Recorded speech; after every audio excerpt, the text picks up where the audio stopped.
I've decided to leave the country. I'm done competing with the imposter for a scrap of affection, done begging for my own parents' love. But now that I've stopped, my parents, who have always favored the son they thought was theirs, are suddenly in a panic. Ethan, why aren't you fighting for our attention anymore? A week ago, our family trip to California was cut short by a massive earthquake. In the chaos, my father instinctively scooped up a sleeping Logan and sprinted outside. My mother, scrambling to escape, still remembered to grab the stray dog Logan had recently picked up. They flew back to Chicago on the first available flight, posting a dozen smiling photos on Facebook, celebrating their survival. Not a single person remembered me. I, the real son, was still trapped under the rubble, waiting for rescue. That night, pinned in the darkness, I managed to get a signal and call my old professor. "Dr. All right," I said, my voice hoarse. "I'll take you up on your offer. I want to move out there to work with you. I'm not coming back." A week later, covered in cuts and bruises, I finally walked through the front door of our house. The sound of music and laughter was deafening. My parents were throwing a party. Friends and relatives filled the living room, celebrating the family of three and their miraculous escape. When my parents saw me, their expressions were a complicated mix of shock and guilt. In the earthquake's terror, they had thought of everything and everyone except me. My mother's eyes welled up, and she rushed forward to pull me into a tight hug. "Oh, Ethan, my baby, you've suffered so much. I once would have dreamt of this embrace. Now I just took 2 small steps back, creating a polite distance between us." "Thanks for your concern," I said. My mother's arms froze in midair. From across the room, Logan's eyes flashed with malice. The next second, his voice dripped with false contrition. "Dad, Mom, I'm so sorry. This is all my fault. If you weren't so focused on saving me, Ethan wouldn't have gotten hurt." He turned his teary eyes to me. "Ethan, you can hit me. Please don't do this. Don't pick today of all days to come back and embarrass Mom and Dad. It's my fault." With just a few words, Logan transformed the flicker of guilt on my father's face into a raging fire. "You deliberately chose today, during this party, to come back," he roared. "You want all our friends and family to think we abuse you? To be so manipulative at your age? You're nothing like a son of mine." I stared at him, at this man who was my biological father, in disbelief. I had spent 5 days trapped in the pitch-black ruins. No water, no food, only the echoing screams of others, which grew fainter and fainter until they stopped, and the suffocating, endless fear. There was a moment I thought I wouldn't make it. I pulled out my phone, intending to type a final goodbye to my parents, only to see their latest Facebook post. A string of a dozen photos of them, Logan, and the dog, safe and sound in our warm Chicago home. The caption read, "The luckiest tragedy. Not a single one of us missing." Meanwhile, I was in the dark, clawing away at stone and debris until my hands were raw and bleeding, fighting just for a chance to live. And to him, my survival was a calculated, deliberate act, a minor inconvenience timed to ruin his party. Suddenly, the urge to explain myself vanished. I turned and walked toward my room. Behind me, I heard Logan's phony words of comfort. "Dad, don't be angry. Ethan just wasn't raised right, that's all. We have to be patient with him." My father snorted. "I regret ever bringing him into this house. He's nothing compared to you, Logan. You're the one who's a real son." I closed my bedroom door, and the tears I'd held back finally burst forth. There was never a place for me in this family. I should have been used to it by now, shouldn't I? I picked up my phone and called my professor again. "Dr. Albright, I'm ready. I could be on a flight in a week. I'm ready to focus on my studies, to settle there. I'm never coming back." The next morning, my mother came into my room, her tone laced with disapproval. "Ethan, you shouldn't have just walked away when your father was talking to you yesterday. It was disrespectful, and you deeply disappointed me." Her words caught in her throat. She'd spotted the clothes I'd changed out of, now lying in a heap. In the dim light of the party, she hadn't seen them clearly. Now, in the morning sun, she saw my light gray sweater, almost entirely soaked through with dried, dark red blood. The reality of what I had endured seemed to finally dawn on her. My father walked in behind her and saw the clothes. His lips trembled, almost imperceptibly. He opened his mouth. "Ethan, I was so careless. I didn't realize." I stared at the ceiling, my voice ice cold. "Could you please get out? I need to get dressed." They never noticed me. A paper cut on Logan's finger would send them into a panic, rushing him to an urgent care clinic.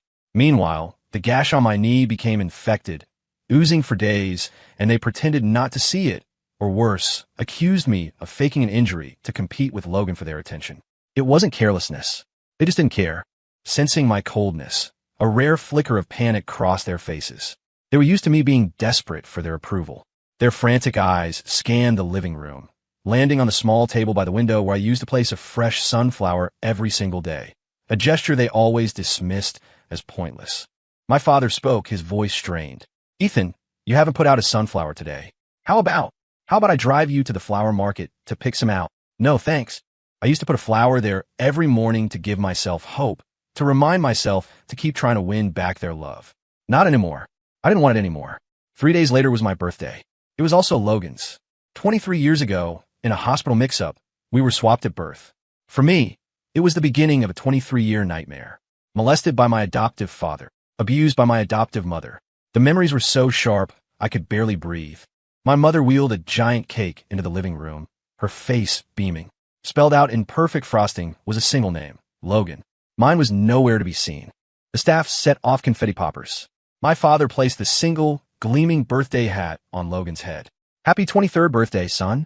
We thank our lucky stars for that accident 23 years ago. It's how we ended up with such a thoughtful, wonderful son like you." My mother chimed in. "It's true. Thank God that nurse made a mistake. It brought you into our lives. We're so grateful to her." A cold dread settled in my stomach. I clenched my fists so hard my nails dug into my palms. The person responsible for my lifelong nightmare was the answer to their prayers. I glanced around at the household staff, all clamoring to give Logan their gifts. These were the same people who had cornered me in the past, whispering warnings. "Don't even try to compete with Mr. Logan. Listen up. There's only one young master in this house. To Mr. and Mrs. Cole, you're just a servant with a fancier title. Know your place." Now, their faces were plastered with sycophantic smiles. Logan, the center of attention, shot me a smug, triumphant look. The room erupted in a chorus of "Happy Birthday, Logan." I refused to wish someone else a happy birthday on my own birthday. I turned, went back to my room, and pulled out the gifts I'd hidden in a cheap plastic bag. It was now or never. When I returned to the living room, Logan was dabbing at his eyes, his voice thick with hurt. "Dad, I think Ethan dislikes me. Why won't he even wish me a happy birthday?" My parents' faces darkened, ready to scold me for being so inconsiderate. But then they saw the 2 hand-knitted scarves I held out to them. Their expressions softened. I knew that our neighbor, Mr. Henderson, was always bragging about the scarf his son had made him, and I'd seen the envy in my parents' eyes. It had taken me over 6 months to learn how to knit. My mother held the soft wool to her cheek, her eyes shining. My father immediately wrapped his around his neck, the issue of Logan's birthday forgotten. "Ethan," he asked, his voice softer than I'd heard it in years. "When is your birthday? We have to get you something you'll really love." "It's today," I said. They looked at each other, stunned into silence for a moment. Then my mother forced a laugh. Huh. "We were just kidding, Ethan. Of course, we know it's your birthday today." She hurried out of the room and returned a moment later with a watch box. "See, we got this for you." I opened it. The watch was beautiful, but engraved on the back, in clear, sharp letters, was the name Logan. This time, I didn't scream or throw a fit like I used to. My silence seemed to unnerve my mother more than any outburst ever had. My father started to look flustered, too. She began rummaging frantically through a cabinet. "Ethan, believe me, I really did buy you one. One for each of you boys." Afraid I wouldn't believe her, she added, "We bought them last month, when we all went on that trip abroad." "Believe me." My father's face fell. He gave her a subtle kick, and she realized her mistake. Regret and panic flooded her eyes, terrified that she had upset me. So they had gone on a trip abroad last month. That explained why I'd come home from a weekend class to find the house dark and the doors locked. I held the watch, Logan's reject, in my hand, feeling nothing. "It's fine. This one is fine." To make up for it, they bought me a mountain of gifts over the next few days. I took every single item to my office and gave them away to my colleagues as farewell presents. Meanwhile, the earthquake story was all over the news. A freelance cameraman had accidentally captured footage of my desperate escape from the rubble, and the clip had gone viral, trending everywhere. My parents recognized me instantly. They sat in silence for a long time, heads bowed. That evening, they took Logan and me to a 5-star restaurant downtown. My father raised his glass and proceeded to pour whiskey down his throat, one after another. With each glass, he slurred about what a terrible father he'd been. He said he was sorry. He apologized. For a moment, I almost believed him. But as the alcohol flowed, their true motive surfaced. My mother spoke first, her voice tentative. "Ethan, you know that all the major media outlets are looking for you, right?" She paused. "And you know that Logan. Well, he's always dreamed of being an actor. So we were thinking, maybe you could give this opportunity to him. After all, you can't really see your face clearly in the video." She saw my face harden and quickly added, "It's not that I'm playing favorites, honey. It's just that opportunities should go to the person who needs them most. And I love you both equally." Equally? The word was so absurd, I almost laughed out loud. Suddenly, Logan slid from his chair and knelt on the floor. "Ethan, brother, I know you've never liked me, but I need this chance so badly. I'm begging you." A cold smirk touched my lips. "Fine, you can have it. On one condition. You have to get on your hands and knees and crawl around this restaurant barking like a dog. You do that, and the opportunity is yours." My father's face contorted with rage. "That's ridiculous. Ethan, how can you say that to your brother?" I met his gaze directly. "Why are you so upset?" Those were his exact words to me the first time he refused to let me in the house. "Why the double standard, Dad?" My parents fell silent. It was true. At the time, they'd both tried to placate me, saying Logan was just being mischievous, but he doesn't have a bad heart. They said he had a stubborn streak and that I should just do what he said. I sighed, a wave of exhaustion washing over me. I might as well lay it all out. "Dad, you took us hiking once. Logan complained he felt neglected, so you left me on a mountain by myself. I walked for 3 hours in the dark, listening to coyotes howl, just to get home. How can favoritism be so absolute? If you wanted me dead, you could have just said so. This miserable life is yours to take back whenever you want." I turned to my mother. "Mom, to keep Logan from feeling left out, you went to every single one of his parent-teacher conferences, but you never came to one of mine." The other kids whispered that I was an orphan. But I wasn't, was I? I had a mother. I let the silence hang in the air. "I'm your biological son. What sin did I commit in a past life to deserve this from you?" By the time I finished, my cheeks were wet with tears. I hadn't realized I was crying. I thought I was past the point of being hurt by them. For the first time, I saw a flicker of emotion on their faces. I wiped my eyes and managed a difficult, watery smile. "Fine. Let Logan have what he wants. Give him the opportunity." My parents looked up, relief flooding their faces. Before they could thank me, I added my final sentence. "Consider it payment for the gift of my birth. After this, we're even." My father stared at me, his face suddenly slack. "What does that mean?" I decided to be perfectly clear. "It means that from this moment on, you have no parental claim on me, and I owe you nothing. We have no relationship." My mother panicked completely. No. I carried you for 10 months. You're my flesh and blood. How could you?" I shrugged. "Then Logan doesn't get his chance." They fell silent, exchanging a look of pure, agonizing indecision. After a long moment, my father clenched his jaw. "I agree." As the words left his mouth, a victorious smirk spread across Logan's face. My vision blurred. Once again, when forced to choose between me and Logan, my biological parents had chosen Logan. Using my blood-soaked sweater as a prop, Logan gave a series of heart-wrenching interviews to the media. A talent agency seized the moment, and offers for television roles started pouring in for him. My parents seemed to think my declaration at the restaurant was just an angry outburst. They began a clumsy, overt campaign to make amends. They went through their Facebook history and deleted all the posts from after the earthquake. They photoshopped my face into their profile picture, a photo of their smiling family of 3. They dragged me out for professional family portraits, hanging oversized prints on their bedroom walls. They swore to me, over and over, that they would never be biased again. But I remained polite, distant, and utterly indifferent. My previous eagerness to please was gone. With each passing day, they grew more and more frantic. Finally, my father announced he was throwing a massive party to formally introduce me to their social and business circle, an event that should have happened years ago, but was always postponed for fear of upsetting Logan. While they were busy with their plans, I was busy packing. The day before my flight, after everything was sorted, I went to say goodbye to my friend Alex. He was my only friend. At his apartment, the entertainment news was on TV. They were running a clip of an interview with my father.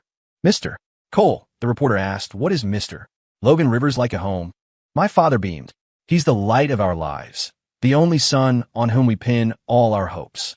We just finalized our will yesterday. In fact, all of our assets will be left to him." So, he stopped abruptly, his eyes widening in horror as he realized what he'd just said on camera. But the bias was so ingrained it seeped out of his pores, even when he tried to hide it. So, I was the biological son, but in the end, I wouldn't get a single penny. The love and the money were both for the adopted son, Logan. With a cold smile, I pulled out my phone and forwarded the video clip to my father. Half an hour later, as Alex was giving me a tearful farewell hug, my phone began ringing incessantly. It was my mother. "Ethan, it's a disaster. Your father's lost it. He's fighting with a reporter. You have to get down here. When I arrived, my father was wrestling with a journalist on the sidewalk, a crowd of onlookers gaping at the spectacle. I told you I misspoke, my father screamed, his face purple with rage. And you're still going to air it? Are you deaf? Do you have any idea how serious this is? You bastard. I'll kill you. A few security guard my mother had called finally arrived and pulled them apart. Only then did my father notice me standing there. His expression shifted to one of pure panic. Ethan, I didn't mean it. It just slipped out, I swear. Please don't be angry, okay? His voice was pleading. Ethan, trust me one last time. Please don't be angry. Don't leave your mother and me. I stood on the edge of the crowd, watching his pathetic, desperate display. It was a mirror image of how I had begged him, countless times, to believe me when Logan had lied and said I'd pushed him into the pool. He never believed me. Not once. Instead, he'd point a finger in my face and yell, "How could I have a son like you? I wish I could just throw you out of this house." I nodded slowly and helped him to his feet. I know, Dad. Let's go home. My calmness terrified him more than any screaming match would have. That night, he frantically moved the date of the big party to the very next day. Ethan, we'll hold a party tomorrow. We'll announce your return to everyone, okay? He barely waited for an answer before he was on the phone, barking orders at caterers and event planners. My mother was just as frantic, calling their entire contact list to inform them of the change. And me? Before the sun rose the next morning, I was in a car on my way to the airport. I looked back one last time in the direction of the house. Dad, Mom, I wish you happiness. And I wish you a life without me. As the clock struck 7, my phone began to light up with a relentless barrage of calls. I pressed the power button, holding it down until the screen went black. I put on my mask and earplugs, and for the first time in a long time, I looked forward to what would happen after the plane landed. For hours later, we touched down in Colorado. Professor Albright was there to meet me, along with a few of his research students. He was my favorite professor from college, and when I had confided in him about my family situation, he'd wept. Since he and his wife couldn't have children of their own, they had come to see me as a son. When they moved to Colorado to set up a new research institute, they had begged me to come with them. He knew I was miserable, both in my adoptive home and with my biological parents. I got a new SIM card and followed him deep into the mountains to the research facility. The signal was poor, and our only connection to the outside world was a single, old television. For weeks, that TV was filled with missing person reports. The missing person was me. There were videos of the famous CEO Robert Cole and his wife, crying and pleading with their son to come back. We were wrong, son. Please just come home. It's dangerous out there. If anything happens to you, how will we live? Ethan, my baby, Mommy was wrong. My mother cried to the cameras. I'll never play favorites again, I promise. I'll listen to you, I'll really listen. Journalists and talk show hosts took turns delivering stern rebukes aimed at me. You only get one family. When you see your parents begging for you to come back like this, even a heart of stone should be moved. You were brought into this world by them. Instead of being grateful, you make them worry like this. It's despicable, hateful, and pathetic. Then Logan, now a rising B-list celebrity, made a tearful appearance. Ethan, I know you're upset. From now on, if you want something of mine, I won't fight you for it. I'll just give it to you. Please just come back. He turned to the camera, his eyes glistening. At home, you always said your adoptive parents were good to you, and it broke Mom and Dad's hearts. And now you're abandoning them over a dispute about the inheritance. Please stop being so stubborn, brother. Come home. I clenched my fists. When I first came back to them, my parents had shown some measure of pity. I cried and told them about the abuse from my adoptive parents. I'd pulled up my sleeves to show them the scars, and they had looked horrified. But Logan had immediately sown discord, insisting I was using a sob story to gain sympathy. He even brought my adoptive parents to our house to prove how well they had treated me. Caught in the middle, with no one to back me up, I had no way to defend myself. And just like that, my parents' misunderstanding of me deepened. In the research center's common room, no one knew the stories were about me. Wow, even his brother Logan is begging him to come back. This son is a real piece of work, one of the grad students muttered, shaking his head at the screen. He's either stupid or just plain evil. So he only came back to get his parents' money? Why would they even bother looking for a son like that? I lowered my eyes, preparing to say nothing. I wasn't going to try to clear my name. I'd learned long ago that at home, no one ever believed my clarifications. I was used to swallowing the lies and accusations. Professor Albright, who had been dishing out dinner, froze. He walked over and smacked each of the students lightly on the head with his chopsticks. What are you all talking about? The person these scoundrels are looking for is your new colleague.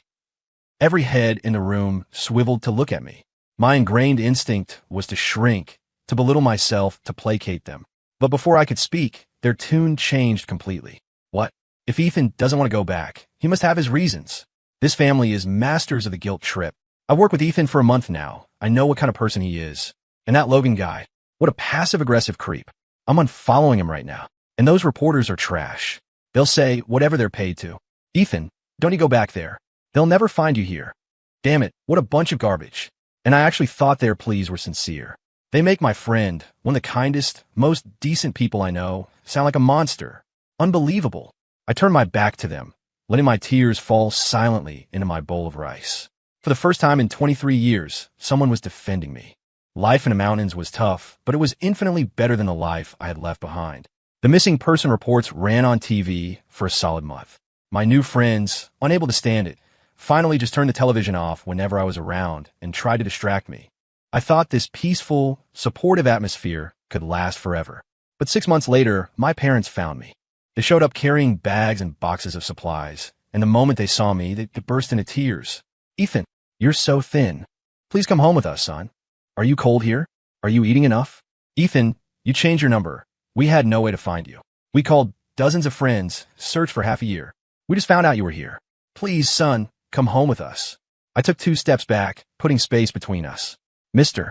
Cole, Mrs. Cole, we already severed our relationship. I paused. Do I need to remind you that your son, Logan, is a huge star now? You should be keeping your promises to him. Their eyes reddened, and they stammered, trying to find the words. Just then, Professor Albright spotted us and came jogging over, pulling me into a protective embrace. What are you people doing here? He demanded. Haven't you tormented him enough? I clung to him tightly, the word escaping my lips before I could stop it, full of a lifetime of longing. Dad! A month earlier, with the entire research team as witnesses, I had formally asked Professor Albright to be my godfather. I would be the one to care for him in his old age. My biological father froze. The tears that had been welling in his eyes suddenly spilled over. The next second, he grabbed for me frantically. Ethan, I'm your father. Ethan, look at me. You used to say you loved me most of all. My mother was panicking too. Ethan, don't be so cruel to us. I shook their hands off, my patience wearing thin. Mr. Cole, Mrs. Cole, Logan is your son. Don't get confused. They stood there, stunned into silence, as the realization finally, truly, hit them. The son who used to trail after them like a shadow. The son who was always eager to rub their shoulders and massage their tired feet. The son who, no matter how harshly they yelled at him, would still manage to force a smile through his tears. They had finally lost him for good. My father swayed on his feet, his voice raspy. Ethan, it's fine if you won't acknowledge us, but you should go see your adoptive parents. Logan told us. They're getting older, and they've been looking for you too. I met Professor Albright's eyes. He understood what I was thinking and nodded at me. Go. The work here isn't urgent. I'll give you a month off. Okay. I flew back to the States with them. All the filth they'd made me swallow, I was about to spit it right back out. On the plane, they misunderstood my motives, thinking I was feeling sentimental about my adoptive parents. They chattered on and on about how much my adoptive parents missed me, a clear attempt to guilt me into staying. Ethan, after you left, your adoptive parents started looking for you every day. They're simple people, not very educated. All they could do was wait at the edge of the village, day after day. It broke Logan's heart to see it. You see, it was wrong of you to just abandon them and leave the country. So reckless. But we're so glad you've come back with us now, Ethan. You've finally grown up. You're no longer that little boy who only knew how to fight with Logan for attention. I found it all so irritating that I just put in my earbuds. After the plane landed, they were about to excitedly call my adoptive parents, but I stopped them. I hailed a nondescript cab and gave a driver the address of my old home. During the ride, I glanced at my phone. The internet was still full of articles calling me an ungrateful monster. The narrative, bolstered by my adoptive parents' tearful on-air interviews, had reached a fever pitch. When my adoptive mother saw me, her demeanor was nothing like the gentle, heartbroken woman from the interviews. Her face twisted into a vicious sneer, and she grabbed a broom and swung it at me. You curse. What are you doing here? Get out. My parents, standing beside me, were stunned by the scene. My father instinctively moved to block the blow. What are you doing hitting him? He yelled. My parents were wearing face masks, so my adoptive mother, Brenda, didn't recognize them. She just assumed they were a couple of my colleagues. She spat viciously in my father's direction. I'll hit him however I damn well please. What's it to you? She tilted her head back, her voice dripping with smug cruelty. What? You feel sorry for him? I've been beating him since he was a kid, never left a clean patch of skin on his body. Are you going to feel sorry for him every time? This was how she'd always been, using violence against me to assert her power. It was the complete opposite of the story Logan had sold my parents. They narrowed their eyes, their gazes flickering between me and her. I knew what they were thinking. They suspected this was some elaborate act I was staging. They would always lean toward believing Logan. Brenda, assuming I held no real status in my new family, showed me no respect at all. She continued her tirade of curses, words so vile that even my parents began to frown. Just then, a neighbor rushed into the yard and pulled me behind her. "You foolish boy. Why did you come back? Run. You finally escaped this hellhole. Don't come back." Brenda was furious. "What did you just say?" The neighbor laughed coldly. "Everyone in this village knows what your family is. The husband gets drunk and takes it out on his own son, and the wife looks at the boy like he's her mortal enemy, starving him for days. I tried to sneak him a piece of bread once, and you poured hot oil on his arm." She pointed a shaking finger at Brenda. "You're not human. You'll get what's coming to you." Then she turned to my father, her voice dropping.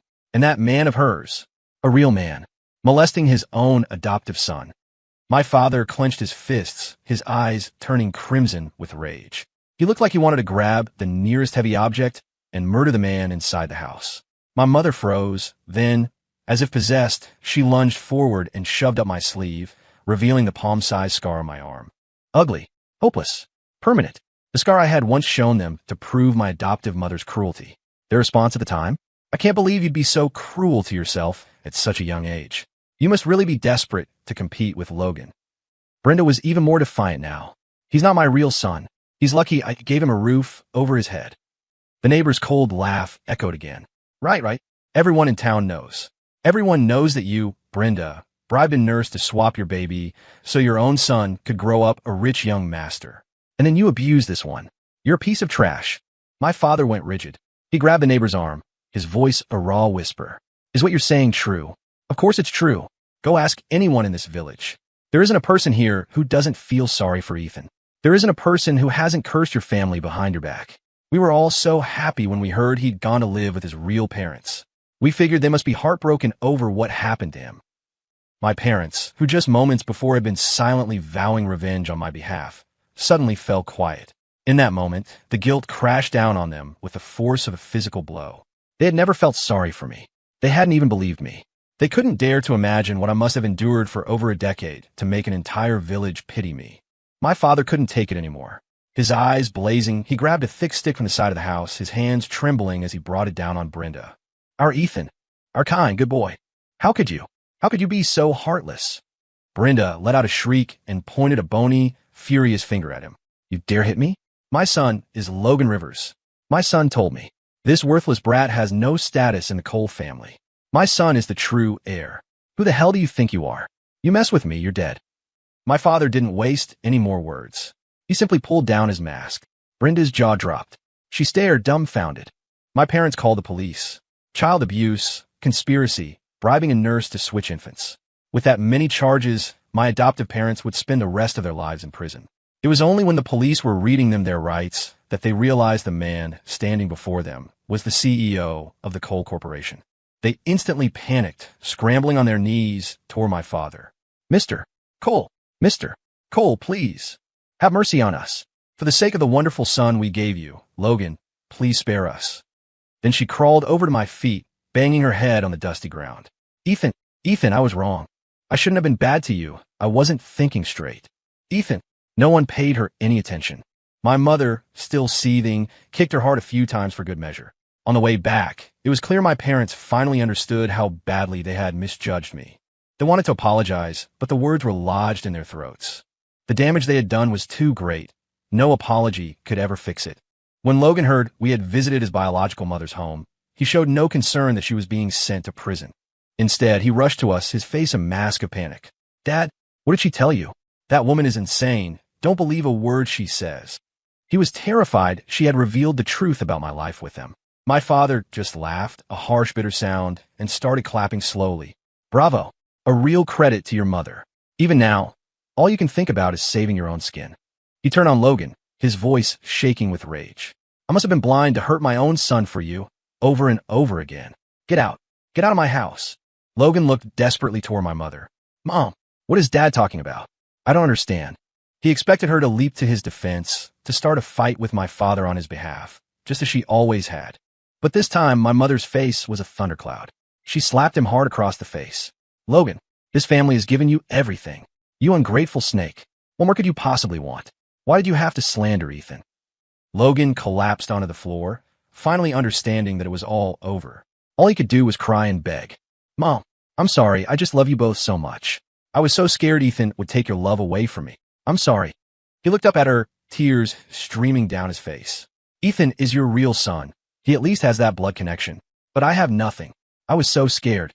Mom, please forgive me, please. My mother stared down at him, her face filled with disgust. Was it really just about being afraid of him, competing for our affection? Logan's head snapped up. My father, reigning in his fury, threw a thick file of documents at him. The sharp edges of the paper cut Logan's cheek, drawing blood, but my parents didn't even flinch. Logan picked up the papers. As he read, the color drained from his face. It was a complete record of all the funds he had secretly transferred out of the company over the past several years. My parents had known about it all along. At the time, they dismissed it as youthful foolishness and pretended not to know. But now they understood.